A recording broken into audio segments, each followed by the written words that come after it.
Hello and welcome to Don't Feed the Geeks, presented by the Long Island Comic Guys, the masters of the geeky verse.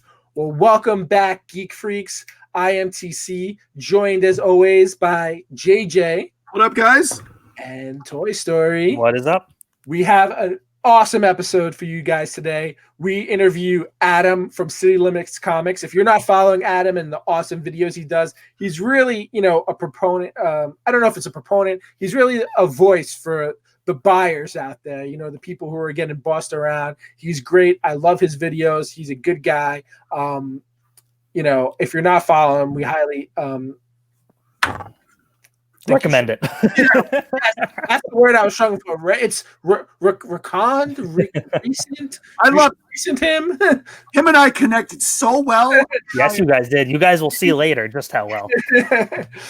Oh gosh, it was great though. We're definitely gonna have more interactions with Adam in the future though. But before we get into that, Toy Story is gonna wait, Matt, where are you? Where are you? I'm in a bedroom. Yeah, I'm not in my usual setup due to some difficulties at the moment. But what is over your shoulder? It's kind of freaking me out. That thing? There it is. What is that? It's a little porcelain doll or something. I thought that was I thought that was not the Tin Man, the guy, the Scarecrow. That's not the Scarecrow. It's on your shoulder. All right. Maybe. All right. Geek All Beat, right. right? Well, All right. back to Toy Story is going to take it away with the Geek Beat. All right, so starting off, we got a lot of news with Lucasfilm this week. So first off, I don't know if you guys know, but since Disney took over Lucasfilm, all their video game stuff for Star Wars has been exclusive to EA. Yeah. And in that, they've only released like 4 games so far in the however long games. Yeah, the Battlefront's Fallen Order and the Rogue Squadron. That's it. So, but they announced now that EA is no longer the exclusive developer for Star Wars. Everything's going to be under Lucasfilm Games now, similar to LucasArts before. Yep. And they are going to be developing, this was a rumor, but I think it was confirmed, an open world Star Wars game with Ubisoft. Yep, I did see that. That's awesome. So a lot of cool stuff there. And also an Indiana Jones game with Bethesda. That's interesting. Yeah. Bethesda was bought out by Microsoft, weren't they? Yes, they were. So that's gonna cause some issues because Microsoft has their Xbox. Will be they might release to other platforms though. We don't know yet.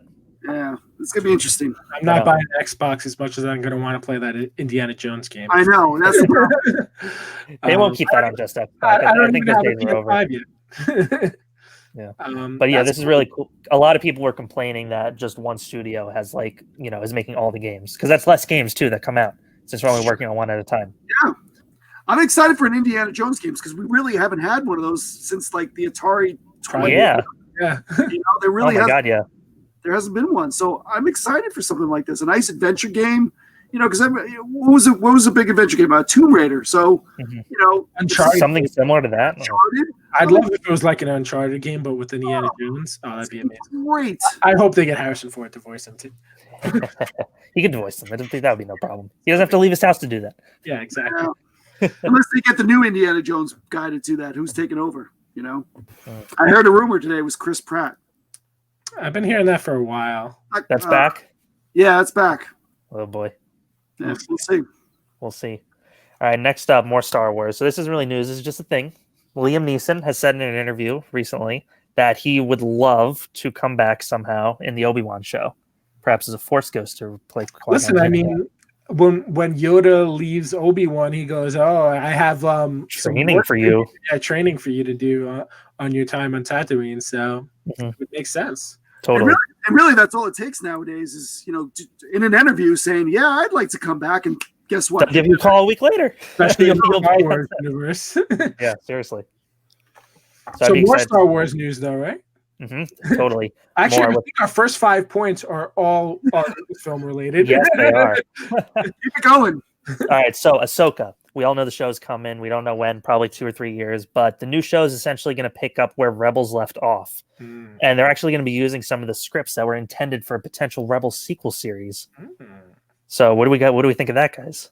I love it. I mean, I love the way the Rebels ended. It left it open. So, there's a lot of story there.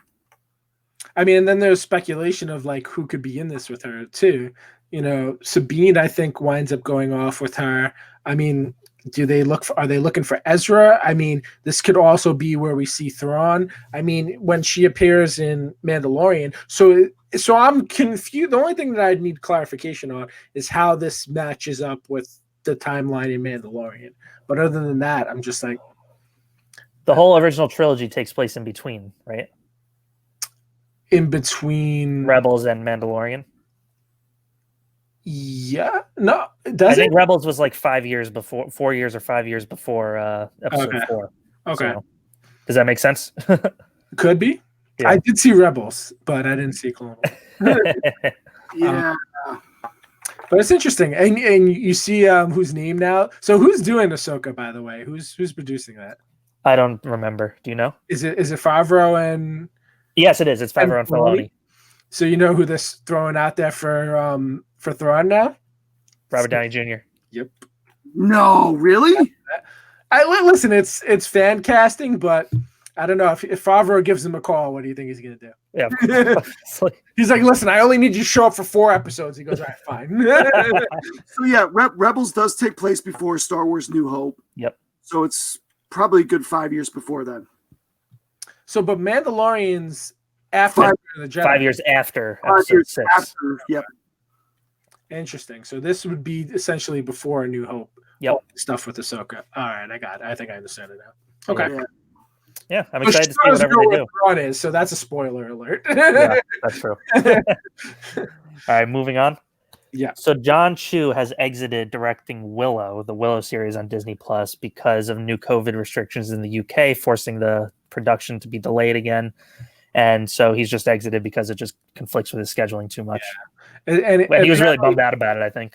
Yeah, he was a huge fan of the original show. He's like, he watched the original movie. He's like, he watched it. He was really excited to work on it. Just things didn't line up for him, which stinks. But I'm sure maybe Ron Howard will just do it at this point. Maybe, yeah. Ron, just do it, Ron. or his daughter. Or his daughter. Yeah, I mean, she's working for Lucasfilm right now. Oh my gosh, whatever. I'll take it. I'll take whatever I can get. She's really good too. Oh, she's done a great job. And you know what? That would actually kind of suit her, because if you think about the episodes she's done, it kind of has a very similar feel to like the Willow storyline. Yeah, totally. It makes sense. It actually makes sense. Mm-hmm. All right, more Fantasy World news. So the Lord of the Rings series on Amazon. Not Lucasfilm. Yeah, it's not Lucasfilm. The Lord of the Rings series that's going to be on Amazon Prime is going to be set thousands of years before the movies are. Yeah, I saw this earlier today, and I was like, oh, that's interesting. I was telling my wife about it, and I thought I had told her that there was going to be a show, and she's like, I don't know. I was like, all right, well, whatever. Because we're actually pretty big fans of Lord of the Rings. She likes them too? Oh, yeah, she loves them. Like, we were, like, before Noel would come along, like, I forget when it is. I think it's always, like, right after Christmas, but like before New Year's, they do like those marathons, and that's usually how we spend them, like watching like all the Lord of the Rings. They're fantastic movies, and they still hold up. I love them. They're just so long. I know. It's hard to find the time to actually watch them. Yeah, dude, it took me 3 months to read the books this year. That's a tough read. Yeah, and I only got through them because I had nothing else to do because of Corona. Sure. Not Corona. Not Corona. Corona. All right, next up, Marvel. Kevin Feige. A lot of people have said this before, but Kevin Feige's officially confirmed it now, so it's true. Apparently, everyone believes it now that Kevin Feige says. Before, when they announced it, they're like, "No, it's not true." Deadpool 3 is going to be in the MCU, obviously, and be rated R still, obviously, because there'd be everybody would go crazy. And Ryan Reynolds is directly overseeing the script as well. Mm-hmm. Good. So did you see? It was so funny. So he replied to something that I think it was IGN had posted about this, and he goes, "I actually just sent them the movies for Spider-Man 1 and 2 and told them it was Deadpool 1 and 2." So I was just like, he's hilarious. He's just funny. A gift to the world. But that's awesome, and I think with that, he's also saying that I think they're going to be working in the X-Men with that, so he's going to be officially the first X-Men whenever it happens. But I think they said it's not going to even start filming this year, so it's not going to be for a while. We're probably going to look for like a 2022. So you still have time to get all your X-Men first appearances. Yeah. Nice. All right, so that's it for the news. Particular. That's it for the news stuff. So, do you want to move into talking about a couple comic book things? Yeah, so this is still news, but it's just not. It's comic book news. We're actually like a comic book podcast, so maybe we'll talk about comic books. Yeah. Why not? All right. So recently, last week I think it came out, right? Amazing Spider-Man number 55. 2 weeks ago. Yeah. This is the really cool like web cover by Patrick Gleason, and this book, oh my god, has been so hot the last 2 weeks everywhere online and on Instagram. Finally got it. I know. TC couldn't track down one to save his life, but Hudson saved the day. So I was in quarantine when the week it got released, and I sent a late email, and then when I went back the next week when I was allowed to go out again, I was like, "Hey, so I didn't get the books from last week." He goes, "Yeah, you just had those 2 Spider-Man ones. We didn't get them." What do you mean? He goes, like, "Well, we ordered like 75 of them, and all 75 were claimed before they even hit the shelves. Like when we opened, there were none." I was like, "Are you serious?" It's like, "Yeah, sorry." I was like, "Wow." That's the first time that's ever happened to me on Amazing Spider-Man. Yeah. The regular cover too. Store for like 10 years now. A regular cover, exactly.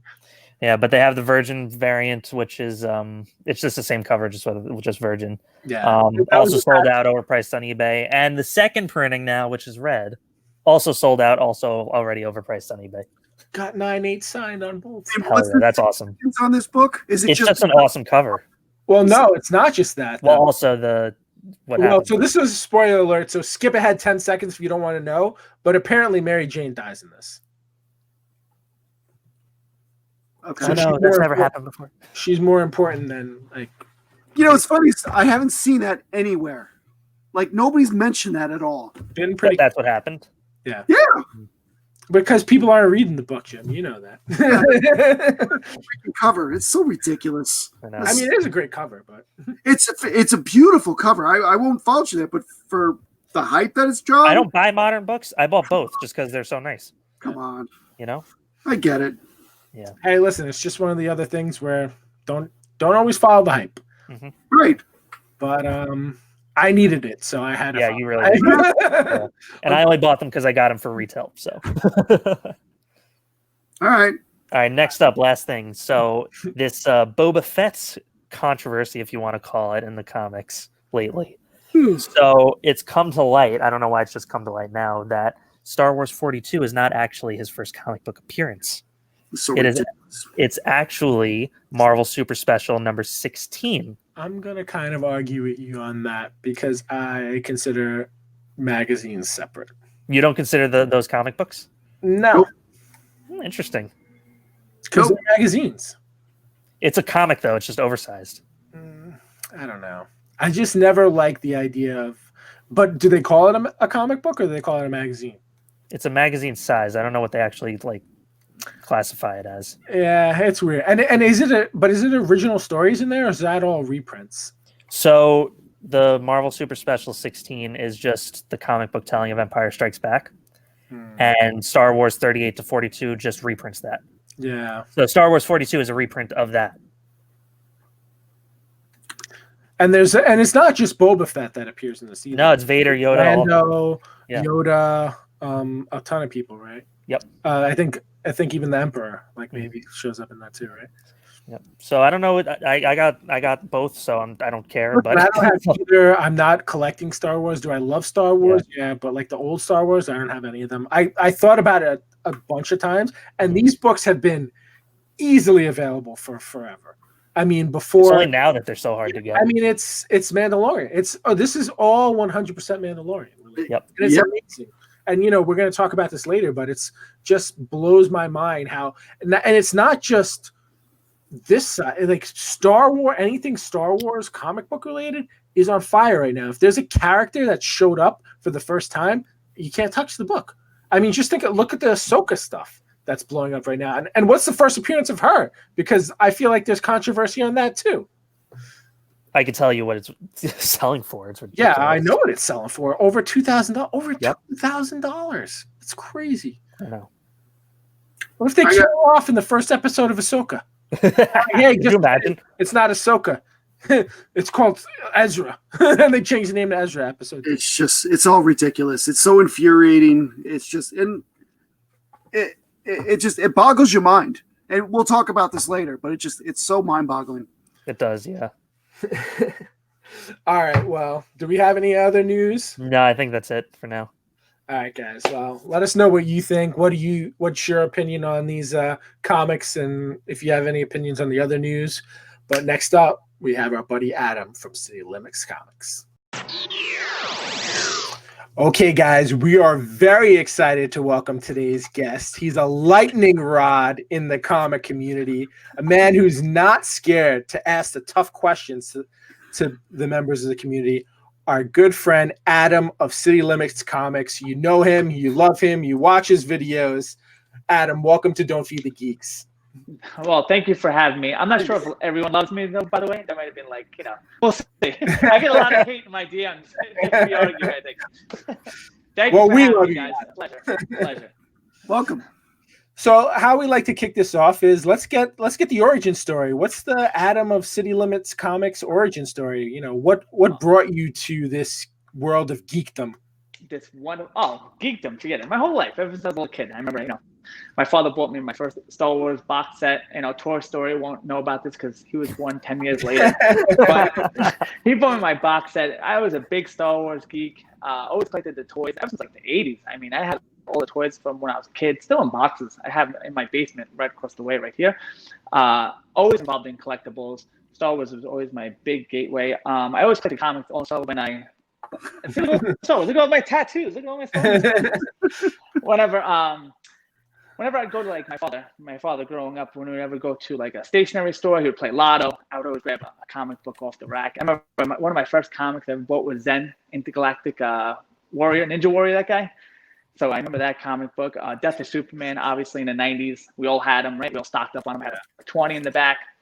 So I always collected comics, toys, big collectible guy. As you guys know, I'm really not big into selling. I do have auctions every once in a while, but I don't sell too much. I hoard more than I sell. But then you get older, right? We get older. I started heavy into wrestling in high school, always training. I really had no time for anything else growing up.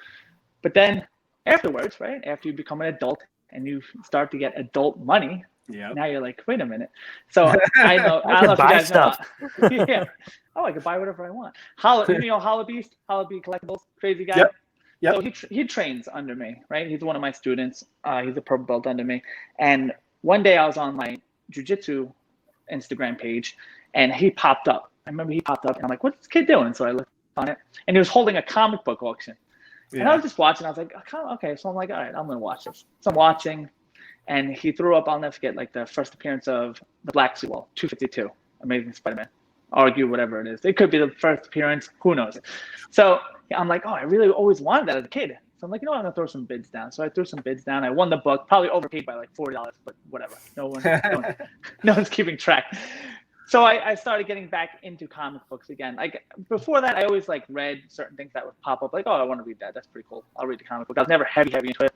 But then after I got the book that I wanted, I was like, oh my God, I want this book. Now I want Fantastic Four #1 was a big book that I always wanted. Which once I got, I was like, you know what? I'm not really into Fantastic Four anymore. when I was a kid, I was like, I love these guys. But now when I read, I was like, maybe not my style anymore. But it was like a nostalgia thing. So I got Fantastic Four 1, and so on, and I just kept on collecting. And then I started to evolve. I did heavy into auctions when I first started. I was like, he was doing auctions. I was like, he's making pretty good money with this. I was like, you know what? Let me try that. So I tried it for a little while, but then I was like, this is really not my style. This is not me. I'm a reader. I'm not really a flipper. And then I started really looking into the community itself. I started like analyzing. It was crazy. I started analyzing the whole situation, see what was going on. And I'm like, it's just weird. It's weird how the community is it's almost divided into sellers, flippers. And you can read in the comment sections and like the readers and collectors. People are like, oh, you're not a real collector if you don't read. And it's crazy how it's divided. Yeah. So I saw this unfolding, and then I saw some crazy things going on. And then, the battle with CTC happened with me when they blocked me. That blew my mind. And how that went down is unbelievable because, I'm a jiu-jitsu guy. I'm heavy into jiu-jitsu. It's all about submissions. But if you talk to any people I train with, I'm like, things are going to break. I was in a tournament The guy had a submission. He broke my ankle in 3 spots. I didn't submit, and I kept on going. I'm crazy when it comes to this situation. So this is very important. It's very important. So CGC blocks me, takes down my post that they have a very a big time. What is it? A big issue with time management, right? So I basically said it was a Todd McFarlane signing, and Todd McFarlane got sick. No big deal, but they had to postpone the signing. So all I wrote on CGC's webpage was, don't worry, CGC, we're used to it. Something along those lines. That's all I wrote, right? So one day I forget, I wanted to tag CGC in one of my posts, and I couldn't tag him. So I'm like, wait. So I asked my buddy Schultze, he's a Brazilian Jiu-Jitsu black belt with me. I go, did CGC take down their whole IG page? He's like, no, what are you talking about? I'm like, I can't get them. He's like, they probably blocked you. I was like, they blocked me? What? So I'm like, yeah, be kidding me. So I reached out to a female that works for CGC. I'm sure we know who she is. I know right? You're talking about. very angry person, by the way. A lot of people don't know this, but I've seen her in action at cons, and I'm like, I don't know how people give her business. But reach out to them, like, did you block me? And she's like, yes, we would appreciate it if you don't talk that way on our page. And I'm like, but it's the truth. I'm like, it's the truth. Why would you take down the truth? And then I start thinking, how many people have they shut up?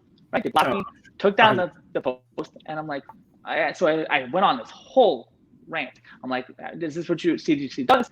Is they block people? They don't want to have people's voices heard at your business. She's like, no, that's not what it's about. It's a whole huge thing. And then she finally came back. And this is great. I will unblock you. I will unblock you as long as you refrain from posting things like that ever again, right? So I talked to Schultze, my training partner for 9 years, Brazilian Jiu-Jitsu black belt. I'm like, Schultze, this is exactly what she said. And Schultze is a little shit stirrer, and he knows. So he knows his words. He is perfect. He's precise with his words. He says, I mean, Adam, if you want to submit to CGC like that, go ahead. I said, what? I'm not submitting to CGC. What the? And that's how this whole shit started. And that's what started it all. It's all his fault. All he should have said was, that was nice. And they're like, oh, okay, good. All right. That's it. But then, you know what? That's what happened. And then the more you think about it, how many people have they shut that up? They don't want anyone to hear. They want to keep this aura that they're the best. They're always going to be number one. They try to take out anyone who tries to interfere with their business. And you can hear, I get DMs all day long about this. If you guys could see my DMs, it's incredible. I DM you anytime I see it too. I was like, Adam, go get them. And it's all day long. It's all day long. And you're like, okay, I get it. Trust me. It's a business. We all make mistakes, of course. And I'm not even upset about all the mistakes that I made. It's the emails that people get back from CGC that blows my mind. That's the part. Yeah. I mean, yes, you want to make a mistake. Just be like, listen, I apologize. We're going to take care of it. Not a big deal. But I feel like every time they respond in email, it's like they're pointing the finger back at you, like, how dare you? How dare you email me with this? Okay, we are CGC. And it's like, whatever. They're not a very customer. And the first time I ever went to a convention, I think so I didn't really get into this until 2013, heavily. I was like, what, maybe I'll bring some books for submission. And I had never done it before. So I was like, let me go over, talk to someone. And they were wanted nothing to do with me. They didn't want to answer my questions. And it's and they weren't even super crowded either. I was like, listen, I'm new to this. I'm trying to get into it. And they were kind of brushing me off. And I was just like, I think I was with you in that, and we were pacing back and forth. And it was someone like that too, and it might have been the same person. I was just like, probably. I was fired up. I was like, Jesus. And so early on, I wound up going with CBCS, and we were even signatory witnesses for them for a long time. We're good friends with Steve. We've had Steve on our show before, right? And I mean, listen, we still buy from both sides. Which the frustrating part is that you have to. You almost have to. Yeah, it still commands the higher value market, which stinks. So if you're a seller, you probably want a CGC book. Yes. But again, I've heard you say this a bunch of times. If you're buying something for your own collection and you probably want a book that has been looked at more thoroughly, you may want to go with CBCS. Absolutely, it's true. And like I said, I own CGC books. Yeah, it's almost impossible. People always like, oh, well, why do you have CGC books? It's almost impossible, especially the way I acquired my books. I acquired all my books at that point. All the books that I have now, all my big books that I want, my main collection, was acquired through trade. Do you know how hard it is to try to get a book that you want in a grade that you want in a CBCS through trade? Yeah. It's not going to happen. You can't get all three. No, it's not happening. You're right. It's not going to happen. You have to make some sacrifices. And I feel like, well, why don't you cross grade them? And I'm thinking, and you think, well, to be honest with you, I could care less what's holding my comic book in place. I know my 9.0 CGC, whether it's CGC or CBCS, is going to be either an 8.0 to like a 9.4. It's in that range. Yeah. It is what it is. You look at my book, you're not going to say, well, it's a terrible comic. No, it's a beautiful book. It is what it is. I'm not going to sit here. Do I regrade? I have regraded a couple of them, like my Giant Size X-Men. I cross-graded. What else did I cross-grade? I cross-graded a couple of other things too. So what's your experience with that cross-grading? I always send them through Elite first to press and to get that favoritism grade. I'm just kidding, Ali. I'm just kidding. Don't yell at me. But I tell people all the time, they're like, well, who should I go through press? I'm like, first of all, what book is it? What book do you have?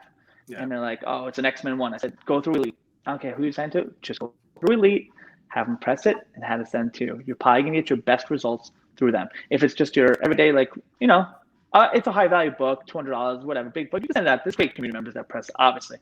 We all know them. But don't ever send a CBCS or CDC for pressing. I say it all the time. I just don't. It's not worth it. I think the community does a better job, cheaper, faster. Why would you ever give that business? And I just hear horror stories about both pressing companies. I don't understand how they can't get this right, but CGC, we all own them. They have the whole market cornered. It's like, what are you gonna do? Eventually, you're gonna have to buy a CGC book. And then, like another one, my group. It's an old book. That's another case where, like, would I really cross-grade it? Take the chance of taking this book out, which might detach staple, whatever it is. I don't care that much. I just want my books the way it is. Yeah. So this was something that I had been like thinking about for a while, especially since, watching a lot of like the videos you've done and all the horror stories people say, is I think people should consider like maybe another third party company that like does like quality assurance or something like that. Oh, or, yeah. Outsourcing. Yeah. Like, maybe there's like some group of people and each grading company has to have them. Like, listen, you have to have, 3 to 5 people from this company. And before you guys put it out there, they should, do a quality control. Because, I mean, how many have we seen where it's just the completely wrong book? I mean, part of the problem is people are sending books in like crazy right now. Like, granted, I'm sure they're overweight. 100%.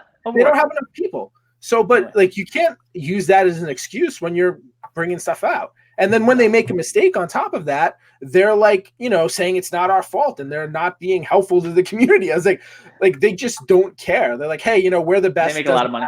If you don't like money. That's exactly what it is. Money. Yeah. You're just a number. It's like any other big business. You're just a number to them. So do they really care? Like, I mean, they sent me a cease and desist letter. They weren't happy with me. That's for sure. Wow. Really? Yeah. You didn't know that? No, I saw the video. That was great. Yeah, they sent me a cease and desist letter. They told me I have to stop contacting them. You understand in my brain. Listen, when I get stuck on something, don't ever trust me anyway.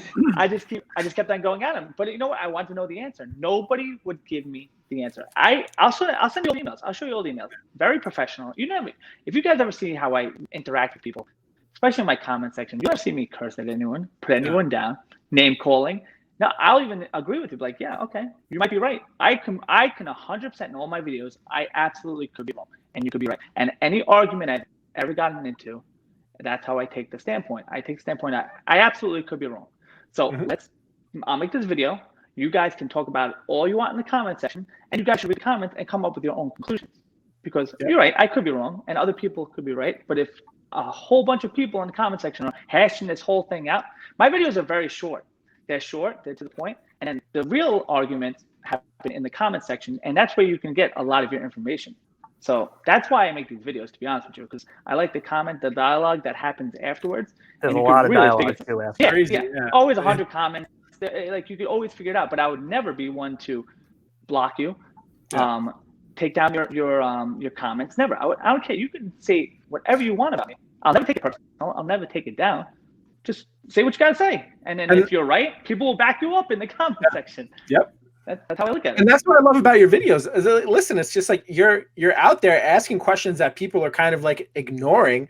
And most of the time you're right. I mean, like no one has an answer. And if you're not, like, listen, like I didn't have this piece of information, which is really the right way to do it, because there's so many people who just sit there and just like, oh well, We've seen you do that before, where you've been like, where you learned something new and then made a follow-up video or something. Yeah, and that's like something you don't see people do that often. So that's really good. I think. I've apologized. To Nick from Geek Beat. I apologize to CGC. Listen, you never see people apologize. So like that's never, because you don't want to be wrong. So Nobody wants to be wrong. Yeah. Right. No, then that's the problem. And I think this goes way beyond comics and anything else. That's the problem with today, I think. Nobody wants to be wrong. Look at the world around us today. Nobody wants to be wrong. And nobody wants to see the other side. Nobody ever wants to see the other opinion. Yeah, it's crazy. It really is crazy. For what reason? You should always be open, because there's always that point that you actually could be wrong. And if you are, and if I'm wrong, you're right. I apologize. I'm wrong. What do I do? What are you guys going to do? Kill me? No. You're going to be like, oh, wow, we apologize. Nobody's going to care. People think like if you apologize, you're admitting your guilt. I mean, what am I, on trial for murder? This is common sense. I'll be sorry to you all day long and be fine and live my life afterwards. Like, I never take it personally. But like I said, Nicholas, I've apologized to. I even apologized to CGC when I jumped the gun. Because I jumped the gun. Trust me. I jumped the gun sometimes. And I'm like, ah. And I'm always like, when I watch it, like, ah. When you get fired up, it's hard. It's hard. It's so hard, yeah. I get started. You get us fired up too when we're watching. We're like, oh, come on, what the hell? I'm fired. What about this Marvel preview thing? Those guys are going to. Dude, I mean, we were going to bring that up. We're literally bouncing all over the place. We have all this stuff. This is the best way to go. This is the best. It really is. Go. But it's so let's go into those guys since you mentioned them, because they're kind of really at the heart of this stuff, right? So what kind of started this? I don't know if it's animosity or maybe like this kind of controversy with you and these guys, Key Collector, Comic Tom. What was it that brought this relationship to light? Oh my God. First of all, I gotta say, listen, and hopefully they're listening. I never have anything personal against any of these guys. I really think they take it personal, but I'm I don't know if it's a good quality, but I'm not taking any of it personal. They get so mad at me. Yeah. Don't get mad. I'm like, stop getting mad. What happened was, oh, well, let's start it. Good old Schultz. All right, Matthew Schultz, we're rolling. We're drilling. Right, we're drilling. And Matthew's like, oh, did you see the Comic Tom video? I'm like, which one? He's like, about the his mystery boxes. His Comic Karma boxes. The Comic Karma, the program, Comic Karma. I'm like, all right, what is it? He's like, he puts people's books that are given free inside his comic book and inside of his boxes, his giveaway boxes, his paid mystery boxes. Sorry, I can't even talk today. And I'm like, absolutely not. This is definitely not happening. So he's like, no, really, he really does that. Watch the videos. So he does. He puts those Karma books inside the mystery box. Okay, now listen. I made a video about it. Of course I made a video about it. It was up for I'll never forget. I was at my kids' we went on a field trip together, watching a play. My phone goes off. It's Comic Thomas right there. He's like, what's the issue you have with my Karma boxes? On my mystery boxes, I'm like, oh my God. All right. I'm like, listen, do you put free books inside of your paid Karma box? He said, yes. I said, okay. He said, but it's on top of the value of the box. So I put the value of the books inside that box, and then I put the Karma books inside that box. So they're free on top of the value. So does anyone see an issue with this? Because I see a little problem with this. It's a paid box. Someone is paying you for these books. Now, we all know mystery boxes and these values that they put on these books. Okay, the so-called value of the box. It's any mystery box. I'm sorry, mystery people, mystery sellers. I know there's a lot of mystery boxes out there, but I'm sorry. It's all up to interpretation when it comes to any time we sell a book. You can tell me it's a $10 book. Yeah, I'll take that box, right? Let me take this and I'm going to put them up on a claim sale for exactly what you say they're worth. They're not going to sell. These books, 89.6% of the time, these books are garbage. Exactly You're unloading your garbage. You are. Of course. You obviously can't sell this on a claim sale. You can't sell this book. So you throw it into a mystery box. I mean, why do people not call it really what it is? If you understand what you're buying in a mystery box, then you know this is what it is. So Comic Con was very upset that I said you should stop putting the free books inside the Karma box. I said, if you want, sorry, I keep on saying inside the mystery box. If you want comic karma, the way you say you want it, say here, claim your free karma books that were given to me by the community and distribute them back out in 5-book boxes. Here you go. Even if you just pay for shipping, that's fine. Yeah. So that's when I came up with my City Shitty karma box. You remember that? I did see those. I just put like shitty comics. I said, listen, guys, I'm gonna get the shittiest books I have inside of my short box. I'm throwing them into them. All you have to do is claim it, and it's yours. I paid for shipping. I paid for everything. I said, here, take it. And I got rid of like 10 boxes this way. Those flew. They flew. People love them. I signed some of them. I had my daughter just put it together. So he got very upset with that. Very upset. He I think he blocked me off of that one. And nice. Then Nicholas, I just don't even remember the Nicholas saga. Why this started. So it's funny because between the two of them, so I get this weird vibe from Comic Tom. He's very like car salesman. Yes. Definitely. So I get this vibe, and I don't like. I was watching him early on, and there was something about him. It's like, I would tell Toy Story all the time. It's like I don't know why. There's no reason for me not to like this guy. Like he's done nothing to me personally, but there's something about him that I don't like in the comic community.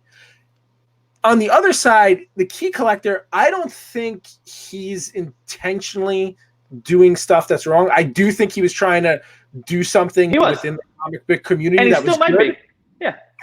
And so I just think the link between all of them. So it's not just him. You have Key Collector, you got Comic Tom, Golden Age Gurus in there. It's their whole Gem Mint. Gem Mint's the other one. What do they call it? It's like the Comic Tom Mafia of these guys.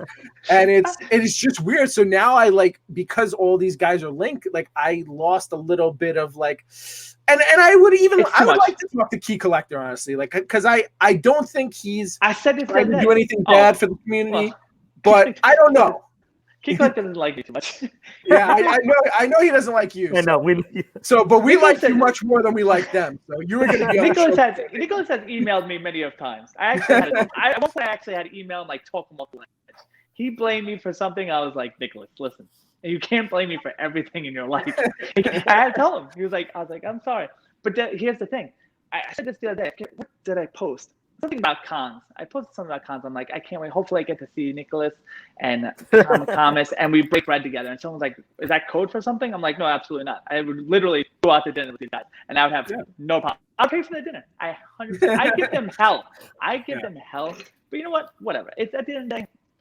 I don't we're going to fist fight over this? It's so stupid. Because a lot of the stuff you say, again, it's just like you're asking honest questions and they're getting all riled up about it. You don't like when you ask those kind of you questions. see like those reactions that they have, it's just like, well, now it's even stranger because if you're reacting this way, are you hiding something? Yeah. Like, again, versus like having a conversation about it, head on about it, and explaining or at least talking about it. And I do get very aggressive with certain people, like, but not aggressive as far as like, but my words, like I'll attack like subtly. Yeah. That's like okay, like little knife shots. But I don't know. Key Collector, it might have started off great, and I think it did. And I know he had no intentions, but it has become something. And you know what? Address what it has become. You can't just ignore it. And everyone knows it's become something. And I don't think it's what he intended to be. But address it. Be like, guys, listen, you're right. This is, local comic shops are using it to burst up prices. Mm-hmm. You can't, God forbid, you want to get a pre-order on something and it's on that list. How does something make a list at $20 before it's even on the shelf? I don't understand how that happens. And you know what? Again, like you said, it might not have been his intention. And listen, I have the app. I use the app, but you said this a bunch of times. It's an app for sellers.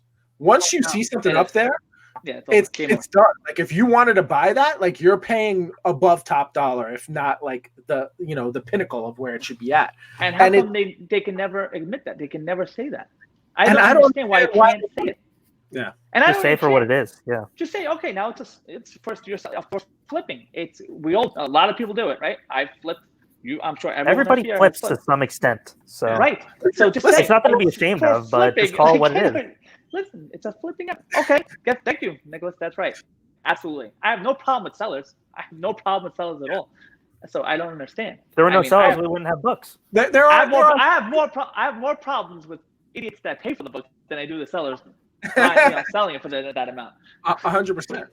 And it's they're coming out with like these, because his app is actually useful for like if you're going like, bin diving. Yeah. And it's just, oh, let me look at this collection. And if it's, luckily, let's hope it's not on like the hot list. You're like, oh, look, these are like all key comics, but they're not, on that hot list. So you can pull them out. So it is useful. It's a very useful app. And I think it was a great idea that he came out with. I just think, Comic Tom saw this, is like, oh wait, I gotta get my claws in this, and the rest of the mafia got their claws in it, and they're using it. And you put this video out the other day, I saw it, about how they're coming up with this top 10 list. Did you get an answer? You didn't get an answer. No, right? no one's getting an answer. No one's getting. What do you speculate? I just don't. How do they come up with this? It's not a formula. It can't be a formula. It has to be something that they're picking books out that they want to put on the list. They're just watching it. But if you ever hear it's like, oh, this book's up 400%, but what is it really up 400%? That's 2 sold or something like that. You know what I mean? It's like, I want to know how you make this list. Is it really?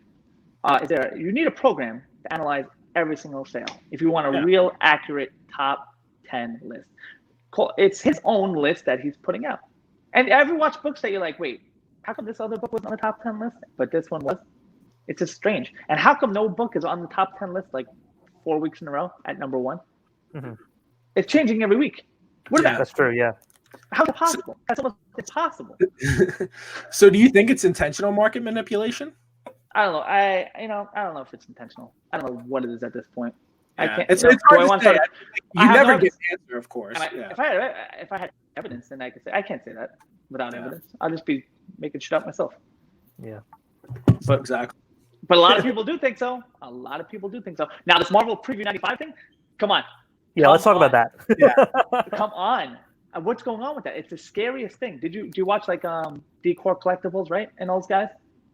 I don't think I saw them, no. Oh my, you don't follow Decor Collectibles? I don't think so. No, we should. Listen, yes, because they are like, you think I'm bad with Nicholas from Key Collector? These guys have made it a personal mission, and they do not stop. But they have been tracking the Marvel Preview books, and it's like 6 of the same eBay names. I did see that you shared that. Yeah. Yes, you have to watch this stuff. It is really crazy. So I don't know what's going on now. Someone else, they just called out somebody about a Marvel Preview 95. He took down his IG page, and he deleted his eBay after the whole. I don't know what's going on with Marvel. That's not shady at all. No, it's really weird. I don't know what's going on. There's something going on with that book. That's market manipulation somewhere. It has to be.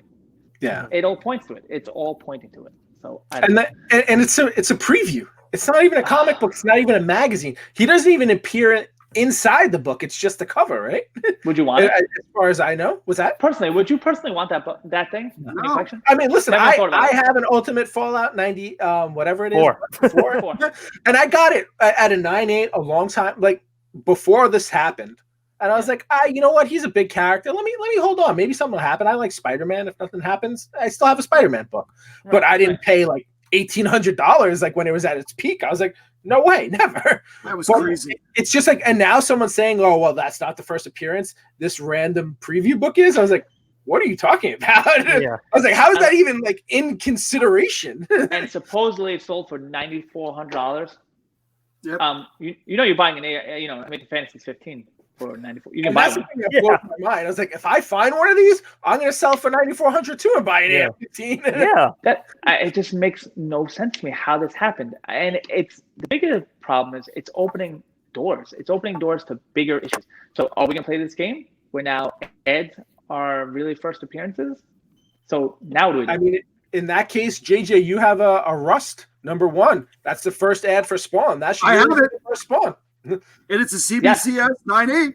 Yeah, do we want to open the door to that as a community? Do you want to let that happen? Now we're like, okay, now. I mean, there's already enough confusion between this cameo and first appearance thing. It's just like, and I know you love that. First appearance of Hulk is 180. And listen, I can respect if you want to say like, listen, it's a cameo. Well, what does a cameo mean? Is it you see him once? Like just a word. Again, what's the other one? The Gambit one. What was it? X-Men Annual 10 or whatever. The Days of Future present four. Yeah. So and then he's in like 266. 12 panels of that. I was like, and that came out before the 260. So it's Carnage. Carnage is he says name, and he's in 360 first before 361. Yeah. I just go when it comes to the first appearance argument. I just take it literal.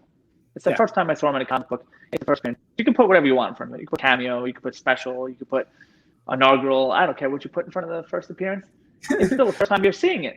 That's all I'm saying. And then people are like, "Oh, so why don't you sell your Hulk 181 then for 180 amount?" I said, "Well, I'm not the one setting the price for these books. And I'm not saying why can't the second appearance be more expensive? What rule is it that the first appearance has to be more expensive? There's no rules. There's no rules. I'm sorry. Yeah, cover appearance I think is cooler than the first appearance, and I think 181 is a much better book than 180. 180 could put me to sleep in a second. That's a terrible read. I did read it like 6 months ago for the first time, and I was like, "Oh no, we lost Toy Story." He'll be back. His thing froze. All right. Toy Story's gone. He's getting apple juice. He's thirsty. No, so the problem was Andy came into the room, so he had to hit the deck. I'm good now. I've always had issues with the whole first appearance in cameo. I mean, I swear to this day. I mean, the Hulk 181 and 180 like. That pisses me off more than anything in the entire world. Because it's the first time I saw him. If you pick that book up in whatever it was, 1976, 74, 76, whatever it was. If you pick that book up for the first time, you're seeing Wolverine for the first time. You know who he is. He's Weapon X. His name's Wolverine. It very clearly says Wolverine. And Weapon X, both his names. And his clothes are out. I mean, it's Wolverine. You know who he is now. He's identified. Yes. First appearance. He's identified. That's it. Done. 181, first cover appearance. What can I tell you? Yep. Just like the Knoll third print, right? Everyone. Oh God. I'm so glad I got rid of those books so long ago. I was like, once people got crushed. Which one got crushed? I was like, I just want out of this book. Yeah. I was like, I don't want to be in this book at all. Knoll third print, man. The first cover appearance. Knoll. Remember, selling for $1,100, $1,200. I just looked up yesterday, $398. People got killed. Yep. It's just amazing to me how many people ride the wave of this hype, and they're into modern books, and it's just like I don't know how. Like there'll be a couple, like maybe out of the entire past 10 years, there might be 5 books within 20 years that people are still desiring. I mean, all the books drop. Like I don't understand why you don't want to get like appearances of major characters. It's just. It really is crazy. Look, I'm a big reader, so I read my comic books. I read this all the time. I always promote read your comic books and whatever, because I'm a big reader. And I read my modern books. I pick up books that I want to read. That's modern. I have digital. So even like all my slab books, I have a reader copy. I either have a reprint or a reader copy to read, because that's how I just feel. So I buy modern books very little. Like I'm reading the Darth Vader run right now. Which is really excellent. I picked up the High Republic first. I'm going to read that, obviously. What else? I'm reading Mega Man, Fully Charged, which was a cool book by Boom Studios. So I read my comic books, and I know they're not going to be worth money. I say to people, if the comic book market crashes, and I really hope it does, I'm sorry, people. If the comic book, I'm not going to be mad. Right, I lost some money, but that money's already gone. I paid for my big books. It's gone. I'm not going to be upset because I have the comic books that I want in my collection. Right. I'm not here to make money. I don't sit here and say, if it does crash, it'd be great. I could get those Spideys. There you go. Yeah. I'm waiting to get my AF-15 for $3,000. TC, when that thing crashes, I'm going to buy myself a great collection.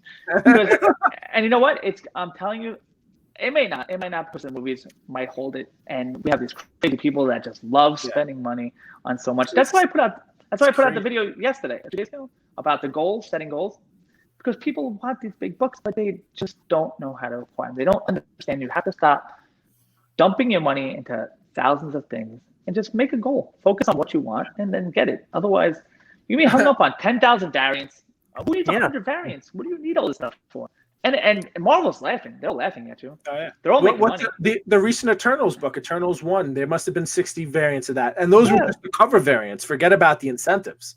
I was like, unbelievable. I was like, this is unbelievable. Yeah, what do they think they're doing? Just making money off you. Okay, go ahead, buy them all. Buy them all. It's like the 90s. It really is like the 90s.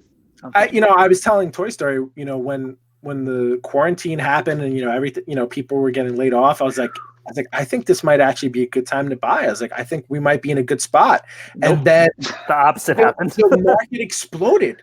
And every and they're paying any price.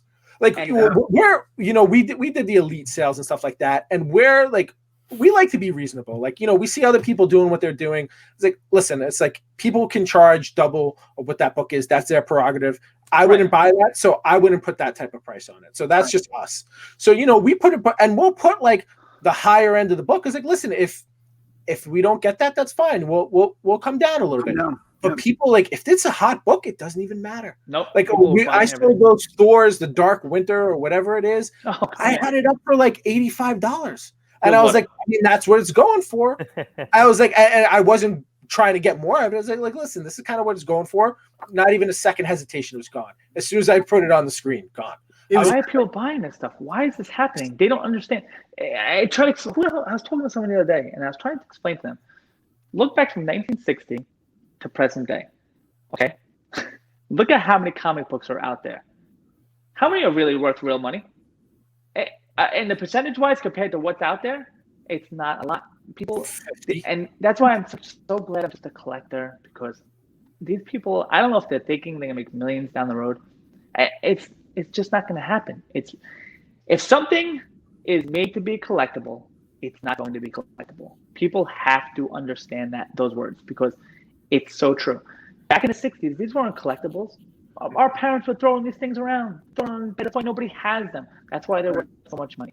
Now, people take it off the rack, they slab them, they're in perfect condition, and they're out there. It's not, and later on down the road, in 20 years from now, you're gonna have 10,000 Venom 3s on the census. Like, how many were printed? There's gonna be that everyone's many. going 9.6 to 9.8 condition. That's what I'm saying. Like, I mean, and then people like the variants, but you know what? People really, I don't believe, this is my own opinion, I don't think people are gonna really care about variants later on. No one's like, oh, what about that one in 200 variant? No one's gonna remember it existed. Literally everyone we talk to who's in the comic book business says that variants are going to be the downfall of this. And variants are never going to be worth what they're worth when they come out. No, do I get a couple to say, hey, this might pop? I was like, yeah. Or if I really like it, it's fun though. Yeah, but you don't do it on a big scale. And that's the thing too. It's short-term sales. You get make money. You say this all the time too. Yeah. But buy what you like too. And if it's something like, oh, hey, I like this, I'm gonna buy it. I'm like, oh, it's worth $800 now. Okay, I'm gonna sell it. but it's, listen, like, I didn't buy that because I was like, oh, this is gonna be worth money. If I can get something at my comic book shop for cover price, and my comic shop's good, so they never try to. You go to Comics, right? Best Comics, yeah. So they're. I send them a pull list every week. If a book's hot, it sells out. They don't start jacking the prices up as a collector. But listen, if they get something later on, then they're going to adjust their price. Yes. But they're not. They're regular customers of pull list. They're not pulling them off the shelves. They don't do that kind of stuff, because if they did, there wouldn't be my comic shop. Listen, if there's comic shops that do that to you, you probably need to find another comic shop. I mean, I think comic business is a dirty business. There's a lot of scummy people tough. Like that. It's gotta be like, I never seen something like. I know. There's so many people in it that aren't passionate about it, and then you go to places. That's the thing, yeah. People that when I first went to Best Comics, a guy who used to do the show with us, we call him Bojo. His name's Zach. He was so passionate. He loved comic books, and he was like, I walked into the store not really knowing what to expect, because I hadn't been in a comic book store in like 20 years, right. And I was like, wow, like, this guy's like a grown adult. Like, he's like close to my age, and he has such a passion for it. And like, I see it going to conventions. 80% of the people don't want to be there. I was like, this isn't going to make you billions of dollars. If you don't want to be here, do something else. When we do, like, we've done a few shows, we got into this late, but I love being there. I was like, I don't care if we sell one book. I was like, the fact that we're here, fun. Yeah. Awesome. I'm having a great time. We all have a great time when we're there. We go to shows, we hang out. We try to do like a travel show once a year where we go. Yeah, of course, it's fun. Yeah. It's just, I'm having a good time with my friends with something that's not really dangerous. It's not like we're going out and doing drugs or gambling lots of money. We're probably spending more than if we were gambling. Right. And if we make some money, it's a little extra. mean, like I said, guys, there's a lot of people in this community. I've seen it a bunch of times. That's why, listen, I read my comics. I love reading my comics. I think it's fun. I escape for the 10 minutes away from the crazy family. I read my books, and I come back, and then there I'm like a little kid for 10 minutes, and then I go back to reality. As far as cons go, I really want to get a booth at New York City Comic Con right next to CGC. I guarantee you, if you start a GoFundMe, you will get it filled in 5 seconds. I'm 100% gonna try to look into this booth. I'm gonna have a big banner, CityLimitsComics. I'm just gonna sit there. I'm gonna have like one comic book on my little table there. Come talk to me. Let's talk about this situation. Oh my god, I'm setting up with the video camera. My god. This is gonna be I can't wait to see all these guys at the con. Someone's gonna try to beat me up. I'm telling you right now. I can't wait till we can go. At some point we're gonna get together in person because as soon as you started doing these videos, I told Toy Story, I was like, I freaking love this guy. Like he thinks the same way we do. Yeah. It sounds like we're having one of the conversations we have out there and saying it. You're like, these guys you're calling. I was like, he's calling them out. Like, you know what? That's what we should have done. We should have called these guys out, but screw it. He's doing it already. Let him do it. We'll point out anything we see. So you know damn well that when I make these videos, and I know it. That's why these videos are good, because a lot of people are thinking the same thing. They are. You have to think of the same thing, and you're just like, wait, I'm not sitting here being off the wall. I'm just asking a very direct question that I know people are thinking of. Yep. Especially like my kind of collect, like the way I collect and how I feel about comic books and what they do and how I feel like when I read them, how passionate I am. Right? I know if I'm thinking this, other people like you are absolutely thinking the same thing. So that's why I love the comments. Like I said before, I make these videos. They're short. I don't ramble. I'm telling you, I lay down. I don't make any script, by the way. I don't have no set schedule. Like my videos go up whenever the hell. I'll be sitting in the shower. I'm like, wait a minute. What the hell? Saw that one. Oh yeah. I do my best thinking in the shower. I come out and like I gotta make a video about this. I'll make like a 2-minute video, short, sweet, get to the point, and then the dialogue starts. And that's when the fun begins. And that's when the community can make their decisions. I love the creative ways for opening slabs too. How the hell did that even start? I don't remember how I started that CGC cracking. I don't remember why I started. What was the first one? The hammer? When you ran over with the car. I'm pretty sure that's the first one I saw. Did you see the hammer one? Funny. Yeah. I think I saw. Was the hammer before the car? Yes, the very first one was the hammer. So maybe I missed that one then. Yeah. And then I saw the nunchucks. Did you see the nunchucks? Oh, I missed that one too. You missed my nunchuck opening? Oh, what about the golf club? I saw that you used it to scoop the snow for sure. Yeah. You gotta go back on my page. I'll send them all to you.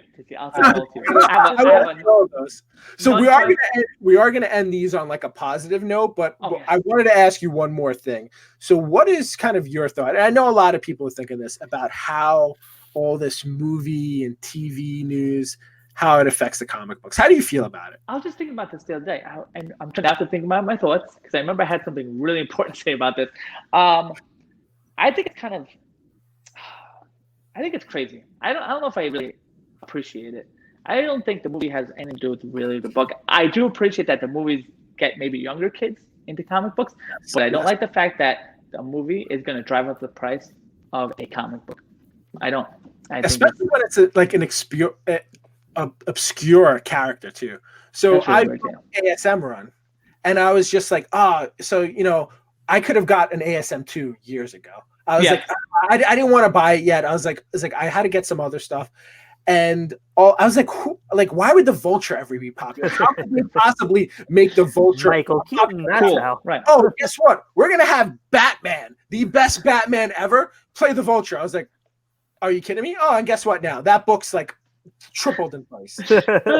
I mean, I'm like, you know what really bothered me, which really blew my mind, and it's not really a movie tie-in, but when Chad Bodwick died, right? And now, what blew my mind was, why is Black Panther #1 spiking the prices, or any Black Panther book? Because you know what? He wasn't Black Panther, people. He was an actor. He was a real person. He was a human. He acted the comic book. It wasn't the other way around. The comic book didn't portray him. Right. The comic book did not portray him. He was portraying a comic book. So the prices in the comic books has nothing to do, especially the older ones before he was even thought of, has nothing to do with this man who passed away. Honor his legacy, right, and what he did and the kind of person he was. Trying to price gouge these books I thought it was very disrespectful. I made a video about that. Yeah. That one really kind of pissed me off. It's hard too, because even it's just like when you have a situation like that, like it's like, oh, like I have this book and like I didn't really want it, I was holding on to it. Like now it's like skyrocketing. You know, I played basketball. You know, I played basketball in college. I was really into basketball. I have like 20 Kobe Bryant rookie cards. Now that's the thing. That was graded, and I was just like, it just doesn't feel right. Like it just didn't feel right. Think about this. You have a Kobe Bryant rookie card, right? Kobe Bryant. Yeah. Right. These comic books are not him. Yeah. That's people are so crazy. They get so tied up and like caught up in this. He's just an actor, people. He was not the man. Kobe Bryant was the man. You have the guy doesn't exist. The actual man doesn't exist. Does not exist. Robert Downey Jr. is gone with Iron Man. Iron Man's gonna go. He's been here for what, 60 years? He's gonna be here for 60 more. That's something like I think people get caught up into this whole movie thing is tied to the comic books, but I look at them as two separate entities. And when the prices rise, it's like listen, I like it when I have the book and I want to sell it, but when I'm looking for the book and I have to buy it, it sucks. He's a little bit of a flipper. He's a little bit of a flipper. Well, listen. The problem is when I flip to buy more comics. So so you're not making money really. It's like buying drugs to sell drugs to buy more drugs. That's what it is. So it's crazy. That's the way it is. But listen, my auctions were ridiculous. So. Oh, and I love what you did too. Like you cut him off because I was watching him. Like you got to the point. Like you know what? That's as much as that. I was like, I'm not gonna do it. And I like that about you. You're a straight shooter. Well, how am I gonna call people out and be a scumbag? Can't do it. Yeah. You can't. How bad would you have looked? Oh, that's why. Yeah, I'm not stupid. I forget which book it was. Marvel Team Up. Which one's Marvel Team Up with Daredevil and in a black suit? Spider-Man. Marvel Team like 151 or something. Like that. 151, 441 maybe. Yeah. So I had this book. This is like one of my first auctions, and they got into a huge bidding war. It was like a 8.0 maybe $40 for that book. These people went up to $140 on this book, and I was like, "What?" After he bought it, when I DM'd him, I was like, "Listen, just give me $80 for this thing." Or I think I gave him like 4 other books. I was like, I couldn't do it. I was like, "You guys are out of control." You go to these people's auction and they're out of their mind. I just look at people. What are you guys doing? What is everyone doing? Stop! It's crazy. And I'm thinking, like, I think a lot of it is too. I think there's getting like international people into it. So the international people can't get the books otherwise, so they just don't care. They're just paying every price. Yeah, they're selling it. So it's crazy. All right, but I think we're gonna wrap up the negative stuff. We're done. No more negative. No more negative. So we know you collect a lot of comics. So we're gonna take comics off the table. We know you collect other stuff too. So what other stuff are you into? I collect video games, right? I started collecting sealed video games. That ended real quick because you want to talk about expensive. That was ridiculous. And you know what? I'm more of a retro gamer. So like I have my Dreamcast here right now. I have my Super Nintendo. Got my Super Nintendo. I call this my retro gaming bar. So I'm big into the video games, but retro video games, which is awesome. So I started collecting sealed video games, but I was like, this is way too much money.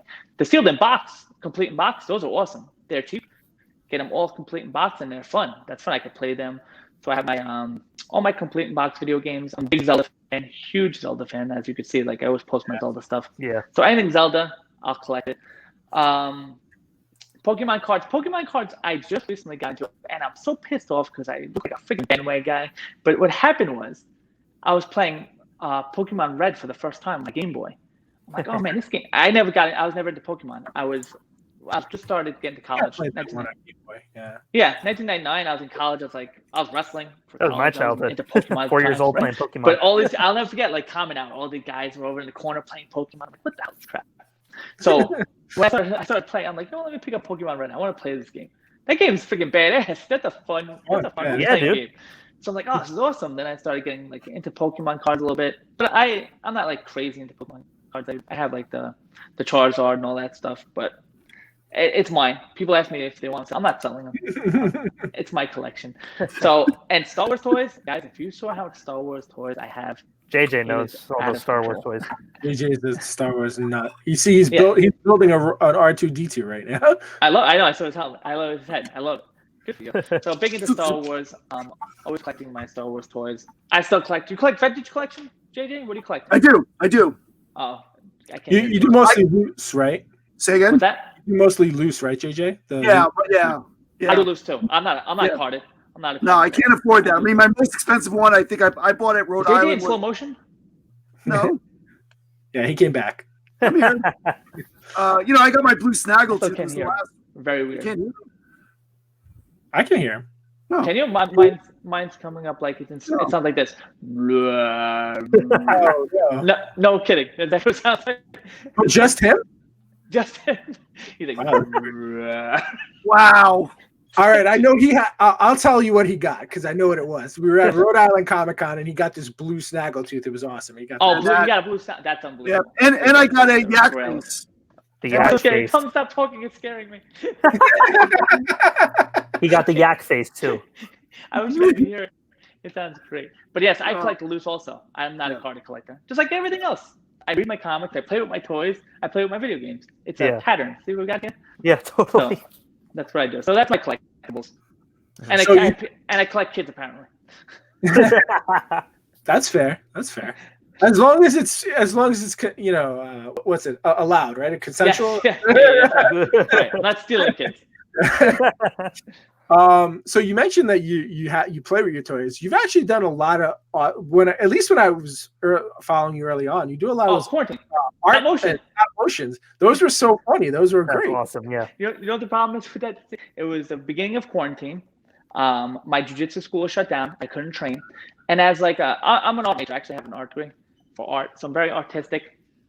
And if you follow who I am, jiu-jitsu, it's a lot of thought pattern. Drawing, a lot of artistic thought pattern. Something has to occupy my brain. And I also astrophotography. I don't know if you guys knew I was heavy into astrophotography. I did hear that one of your episodes. Awesome. Yes, heavy into I taught myself how to take deep space astrophotography. It's something, and it happened when I got injured. I broke my elbow.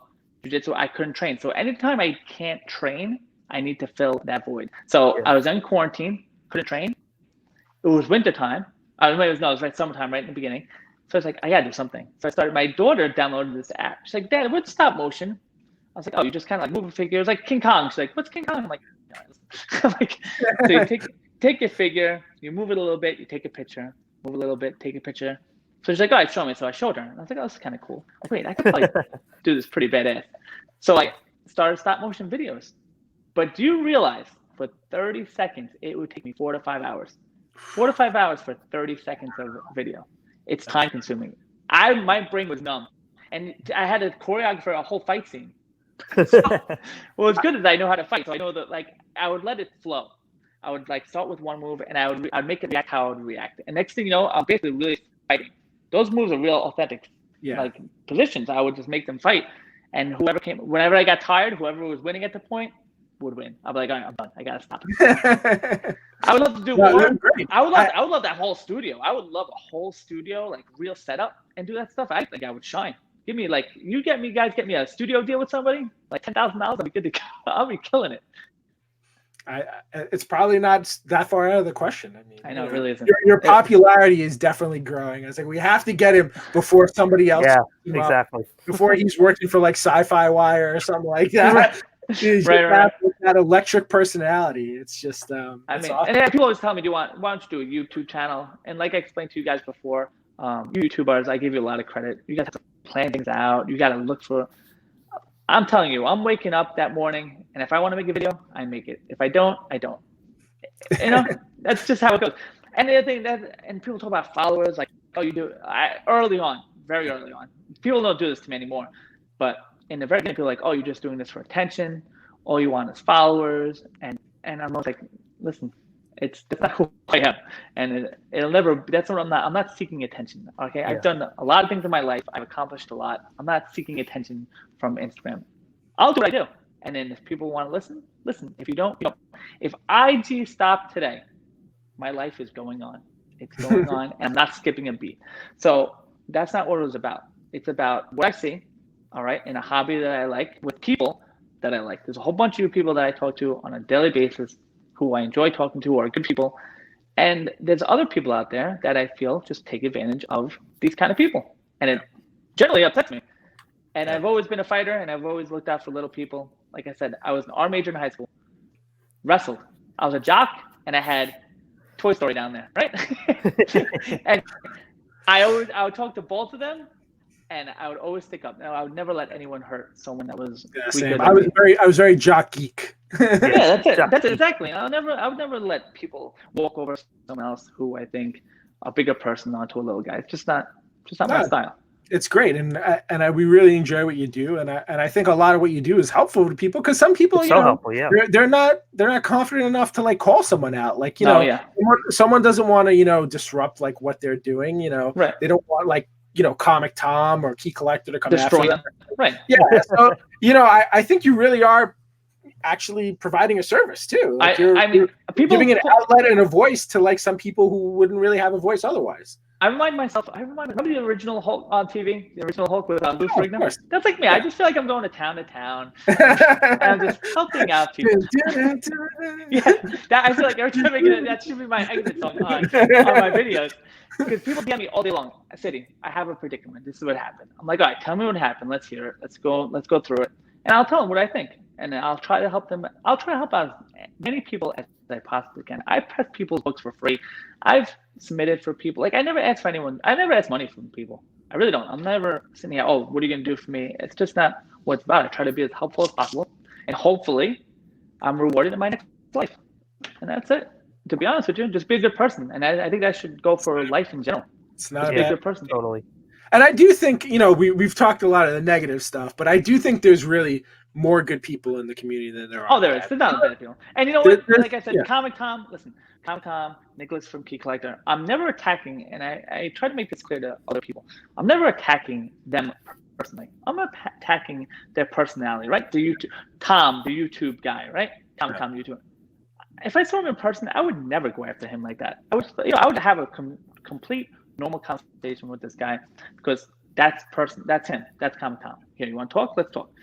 On your YouTube personality, if you're a YouTube personality, just like me or you, you're gonna get people are gonna come at you, and if they come at you, and you make yourself available for people to come at you. So you just gotta handle yourself the way you handle yourself, and hopefully you're doing the right thing, and no one's gonna get upset with you or really pissed off at you. Well said, for sure.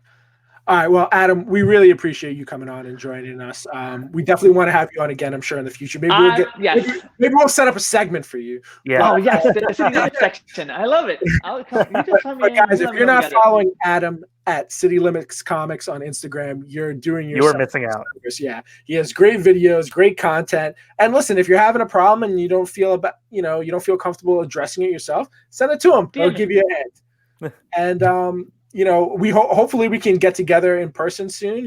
Once the first available con. Yes, we're going. Awesome, Adam. So we appreciate you joining us again, and we'll see you in the comments section, right? Yeah, appreciate you guys. Appreciate you guys a lot. Thank you for having me. All right, have a good one, man. Yep. All right, guys, we're back. That was an awesome interview with Adam. He's a character, man. I can't wait to meet this guy in person. He's got some great things to say. I don't pay attention to too much of his videos, but I think I'm addicted now. I think I'm gonna just start binge watching all of his. They're good, man. He's really great, and every time he posts something, I stop what I'm doing and I sit down and I watch it. Yeah, I do the same. It's funny, and he does it in a fun way too. And he's he said the same thing. He's like, I'm not trying to attack these guys. They take it so personally. He's like, I'm literally trying to bring things to light, and they're taking it, the wrong way. And that's why it's like, well, once they start taking it the wrong way, it's like, well, why are they? They have something. Yeah. And he is not wrong in any way. I mean, listen, when he has misinformation, like he said, he's like, oh, I was wrong. Yeah. But I mean, most of the stuff he says is like, they have a point. It's all valid stuff. But, especially when you're in a business like this and you're generating millions and millions and millions of dollars, and all you're trying to do is just get an answer, get a straight answer. Mm-hmm. If you're not getting that, you got to pull those hard punches. 100%. And he's doing it. So, much respect to him for that. I don't think you'll see the last of him on Don't Feed the Geeks, and we're definitely looking forward to hanging out with him in person. We might have him on a few segments. Just do we need a fourth person in our thing? I mean, we're not going to officially add him on, but he's gonna be a specialist. We're gonna go a specialist. But what we are going to do is actually something we kind of foreshadowed during this is we're going to do our personal wish list for 2021. Who wants to kick this off? Do we want to start youngest to oldest? Sure, youngest to old. So we're going to do one each and then go around? No, just do the 5. Just do the 5. Yeah. Oh, boy. All right. This is in no particular order, so let's see. So I have kind of mine in order. Every year, usually I focus on, you guys know, I don't buy a lot quantity-wise. I focus on a small amount of bigger keys, generally. Mm-hmm. So here's my top 5. My first one is Fantastic Four 49. Which is the first full appearance of Galactus. It's not 48, the one with the Watcher on the cover. It's one after that. Oh, okay. I might be in the minority. I cannot stand the cover for 48. With the Watcher? Yeah, the orange one with the Watcher on the front. I'm like, it's so expensive. Appealing. I don't really like any of the Fantastic Four covers. Actually, my favorite one is probably the Black Panther one. Yeah, that's pretty good. I like a few of them. But 49 is one of them. It's an amazing cover. It has Galactus on the front. It's awesome, and it's his first full appearance. So okay. Okay. Yeah. But the other one is his first actual appearance. Yes. It's cameo. We're not getting into that. All right, go on. All right. Next is I don't know why I've wanted this book. I don't collect X-Men at all, but I really want X-Men 4 because it's the market. The market. I know. The market. I don't want to pay current market though, so we got to see. But I really want that. First, you're getting caught up in the hype. Yeah, Quicksilver, Scarlet Witch. It's not Magneto, but he's on the cover. No, Magneto's in the center. Yeah, it's not his first. Oh, you saying he's not? Yeah, Scarlet Witch and Quicksilver. Yes. It's a good book. It is, yeah, but it's. I might have to wait till like the end of the year when the Scarlet Witch hype dies down. My actual list is ridiculous, but this is keeping it to my top 5 when it's my turn. Okay. Yeah, I only have 5. All right, next up is a book called Cerebus the Aardvark, #1. Have either of you heard of this? No. No. It's a Canadian small independent book from the 70s. It's basically Conan the Barbarian, except he's an aardvark. It's very, very funny. I have seen that. You have? Yes. I haven't read it. I've only recently found out about it, but it's supposed to have some amazing storytelling, on the level of Neil Gaiman and stuff. So I don't know, but it's a really cool book and it's scarce as hell. So I'd like a nice copy of that. Wow. Okay. Where is it from? When is it from? The 70s. 76 or something like that, I think. And there was a whole thing in the 70s where it was extremely counterfeited. So it's even harder to find an actual copy. Wow. Yeah, kind of like TMNT 1 of that first print. Yeah. Okay. We'll show pictures of all this because I'm sure nobody else has heard of that book. Yeah. All right. Big 2. I don't know if either of these is going to happen, but we'll see. I want an FF5 before he's freaking announced for that stupid movie that's coming out. Wait, you don't have that already? 5, Dr. Doom. Oh, 5. I have 4. Oh, that's 4. Okay. Yeah, 4 is Submariner. I've wanted that one too. It's already it's still too much money. I know, it's a lot. That movie. That's been a lot of money for years. It is. It's a solid investment. Silver Age key. That's why he's the biggest villain. It's true. Yeah. Okay. So there's that, and if the stars align and the pockets are full and nothing gets in the way and the right one comes up, I want an Amazing Fantasy 15 this year. Wow. Yes, I do. That's my goal. I'm pulling for you on that one. Yeah, that's my main goal. I know you want one first, but I mean, I don't. I'm probably not going to get it. Just I can't get it conventionally. It's hard. I don't want. I want a nice looking 2.0, which is very hard to find. Yeah. So it's completely conditional on if it comes along. If I put 20 grand in one book, I can kiss my life goodbye. All right. Was that 5? That's 5, and I don't expect to fulfill all of them, but that's just the ones I want this year. All right, that's fair. Yeah. So my list starts off with I expect to fulfill at least the first 3 of these. Okay. At the top of my list, I finally, and now I've been flirting with this for probably 7 years. But this year, I think it's going to be the top one on my list. I would like a Hulk 181, and I like a nice copy, probably like a 9.0, but I want white pages on it. So that's You're a white page snob now. for that one. I do. For that one, I do. I don't know why. Like it's some books I don't mind as much, but that one I want a really nice one. I want it to present. That's fair. That's one I might even hang up. Yeah. The next one is probably the biggest one left for me for Spider-Man, for the Amazing Spider-Man run. I want ASM4 and the Sandman. I'm not looking for something crazy on it. Those aren't too hard to find. No, they're out there. The ones in the condition that I want, so I'm looking for a 6.0 or better. There's just some kind of stupid pricing on them, like the ones that are out there in that grade. And I was just like, I've seen, like, I could get a 5.5 for like under market, but the 6.0s are like way over market. I'm just like, oh, it's like there's this weird like threshold where when you cross it, it's just a massive jump. That makes no sense. It really is. But that one, I'm okay with off-white to white pages. Okay. I don't like cream. That's the only one I stay away from cream. Mm-hmm. And then the third one, this is actually a modern book, but I've wanted this for a while. A Marvel 1000 D23 Expo variant, and that one I'd like a 9.8. But we might have to talk soon then. Yeah.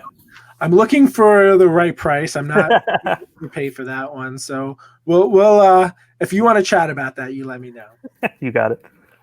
So the next one is actually, so I've wanted this one for a while. It's kind of rare. You don't see a lot of them. Plus I want it in like a near mid grade. Is the Spider-Man 2099 #1, but the Toy Biz variant. Now this one has a white border around it. There's not a lot out there. Very few in like a 9.8 grade. I've seen maybe 2 or 3. The rest, oh, interesting.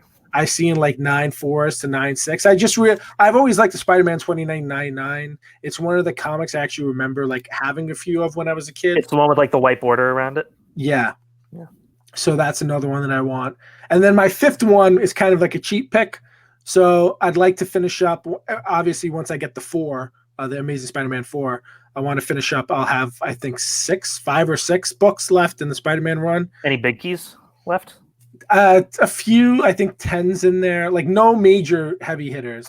The Enforcers, I don't know if they're... Yeah, the crossover with Daredevil. I need, I think, the second appearance of Doc Ock. I think that's like 7. Mm-hmm. So there's a few bigger books in there, but again, I'm not looking for like I like 6.0 condition or better in any. Yeah. So nice, good. So half. That was a half. Oh, that was a half. Okay. Because I also want to pick up more of the Master of the Universe books in the 9.8 grade. So that makes your list like 25 long. Yeah, I guess. Nice. But there's probably other stuff too. There's actually another list I have of like a secondary tier list, but I won't get into those. Nice. Oh, my turn? Yes. Oh, your turn. I have to get the list from my wife because whatever she puts on it, I'll just get. That's fair. Well, you wouldn't know what to buy anyway, so it's. Yeah. I'm glad. Yeah. I'm glad someone else is looking into it for you. I'm going to finish my Aquaman run this year. How many books away are you at this point? I'm 11 for volume 1, and then the volume 2, 3, 4, and 5. I have all of 5. I have all of 6. I think it's up to 6. Mm-hmm. The other ones like 2. It's only like 6 issues. Volume 2. And so those are tiny. So my goal is I want everything. I want all volumes. That's fair. That's what I was doing initially with like Avengers. I have like Avengers 2 to whatever came after that, like full runs of that. I'm pretty much, I want anything that Aquaman's been in. Even, so on my list, I've got, Adventure Comics 229, which is. You want like the major Aquaman keys. Yeah. So, there's Adventure Comics 260, 229. One is his first appearance with Green Arrow and Aquaman in the Silver Age. And then there's the first origin in Silver Age. So there's a lot, it's just finding these little tiny ones that are in between everything. So what's the biggest one that you don't have right now? I have all the major keys. The major ones too? Yeah, I have all major keys. So which one's the biggest, I guess, on your current list? Probably would be my Brave and the Bold 28. Okay. And which one is that? That's the first Silver Age? That's the first appearance of the Justice League with him in it. Gotcha. Oh, So, that's cool. So his first, he joins the Justice League, basically. Yep. And then obviously, who doesn't want a More Fun Comics 73? I mean, because Wait, you said 28? 28. That's the first appearance of the Justice League in general. That's a big book. Yeah, it's a big book. That's huge. Wow. Get it? I'm I rooting didn't for you on realize. that one. I didn't realize that was the entire Justice League. Yeah, I'm rooting for you on that one. It's I've got feelers out there, and so does my wife. So we're we'll see. You never know. One day it may just show up. Who knows? It'll probably show up for your birthday or something. Something like that. Or like Valentine's Day, which is next month, so he'll probably get it for that. Or just any given Tuesday. You just can't make this up. Yeah. That's pretty much it. My other goal, what I want to do is, I started building a full-size R2, and I want to get this done this year. It's a lot involved. It's a lot of planning. It's a lot of building. It's a lot of printing. It's a lot of electronics. So wait, what happened to the Dio? Oh, I have it here. I'm waiting for parts. That's the other thing. But that's tiny. That's a little tiny one. That's just. I want to see that one done first. Yeah, I'm waiting for some parts. I'm also building a full-size Dio. It's some of these parts, they're hard to get a hold of. So I want to see one complete project from JJ this year. That's what I want to see. You'll get it. But yeah, that's pretty much what it is. With being home so much, and I don't have that luxury. An opportunity to do it, really. It is. So it's not all comic book related. Good. Awesome. Well, excellent, gentlemen. This was a good list, a great episode. We appreciate everyone watching, listening, however you're digesting this episode. Please make sure if you're watching this on YouTube, hit that subscribe button. You can hit the alerts so you know when the new episodes come. But this was a little bit off schedule. This is the second and third week that we're doing second and third Monday. Normally we do first and third Monday, but you will be TC screwed us up. Yeah, you will probably be getting more videos. So make sure you keep your alerts on so you know when we drop a new video. And make sure you're following us on Facebook and IG at LI Comic Guys and at Don't Feed the Geeks podcast. And if you're listening via the podcast, hit that subscribe button there. Hit some stars. Give us a nice review if you enjoy it. If you don't enjoy it, just don't say anything. But hey, we want to interact with you guys. We want to know, we're in the process of planning out kind of the rest of the year. We have some things set in motion already. But if there's something you guys want us to, focus on, let us know, and we'll do that for you. We're here kind of like to do what we like to do, but we want people to feel like they're interacting with us as well. So, we're open to new ideas. If you have something that you're looking to kind of share with other people, if you're a writer or an artist, contact us, DM us. We have our email address on there too, if you prefer email, and, just reach out and touch us. Good stuff. All right, guys, that's it for me. Do you guys have anything else? No, we're good. Think we're good. All right, so remember, until next time. Don't feed the geeks!